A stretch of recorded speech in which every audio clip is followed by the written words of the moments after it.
initiation schools every year. That's according to the National Department of Traditional Affairs. The rite of passage, always also known as going to the mountain, usually takes place in rural areas far from most communities. During traditional circumcision, no anesthetic is used. Most boys who will go through botched circumcisions end up in hospital when it's usually too late to receive any medical attention or reconstructive surgery even. In Durban, we are joined by Sanele from Clinical Associates. Sanele, very good morning to you. Thank you for joining us. Good morning, sir. I'm so happy to be here in the show, and also good morning to the viewers at home.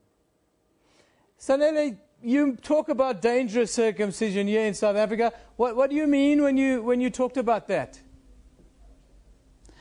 I think, firstly, let me just say it is a good thing that our young boys get circumcised. It is a good thing that we observe our culture. It is a good thing that we continue doing what we have been doing over many years. But what we shouldn't do is that we should not compromise the quality and endanger the lives of our people. When we are circumcising our people, when we are circumcising the boys, we must make sure that those people who are being engaged or those people who are circumcising our boys have qualities and they have skills enough to make sure that they do it in the right way that they are supposed to be doing it. We need to make sure that when they are circumcising our boys, they have skills to make sure that they screen our boys in before they do the circumcisions, and then during the procedure, we need to make sure that they are able to detect the complications and they are able to say that there is a risk here, and then we need to then start and refer to the hospital or to any other places that will then take care of our people. What we are saying here is that it is good that we are circumcising the boys, but then let us not endanger the lives of our boys. Hearing that 30 boys or 30 young males died in less than a month, it's something that is very difficult, and I think it is now the time for us as young people to say that this needs to stop. We need to take ownership and say that we cannot allow more people to die, not in the name of circumcision, not in the name of traditional circumcision. Our tradition is very good, but we need to allow only those who have skills and qualities to do what they are supposed to do, and in the right way. If it is done correctly, we have observed that over many years, it has been done for many years. And if we are doing it in a correct way, we have seen that we have a very good outcome. Sanele, tell me about your role, Clinical Associates. What's your role with regards to medical male circumcision here in South Africa? Yes, so we're having this new profession that was introduced in 2008. So what has been happening is that now currently that we need to scale up the number of medical male circumcision that are being done. We have been having a shortage of doctors.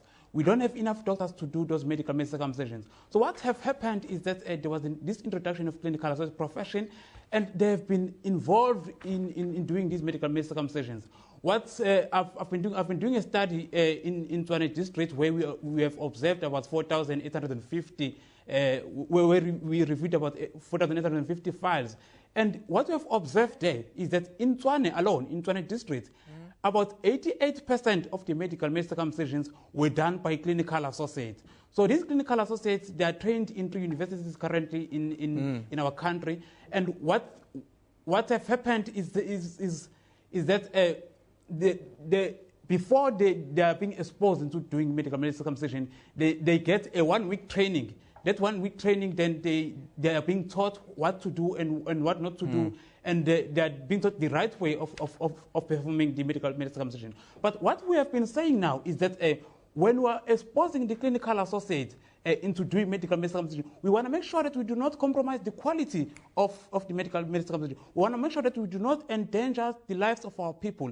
Because as we're trying to make sure that we are fighting against HIV and AIDS, we're saying HIV and AIDS must fall, we must make sure that that does not come into, that does not make our people to then die. So we do not want to compromise the quality. So in the study that I've been doing, we have observed that the quality of the circumcisions done by the doctors compared to those done by clinical associates, there have been no significant difference. It is the same. If you look at the quality, if you look at the complications, there is no significant difference. So now we are saying clinical associates have been involved, and this have been a very strong a turning point in our health system, that we are having this very young profession where we have clinical associates all over the country, changing the face of the South African health system, doing so many medical circumcision, and they are doing this with an understanding and a very strong quality training that makes sure that they do not endanger the lives of our people.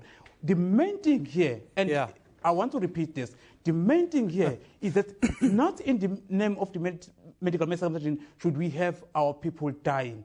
Not in the name of circumcision, either traditional, medical, should we have our people dying. If we are saying we want to stop our people from being infected with HIV and AIDS, we then shouldn't expose them to then dying because of that same medical circumcision. Thank you very much, Sanele. Thank you for joining us. Who have died. Thank you for joining us, Sanele Ngobo from Clinical Associates, joining us there in Durban this morning, talking that we cannot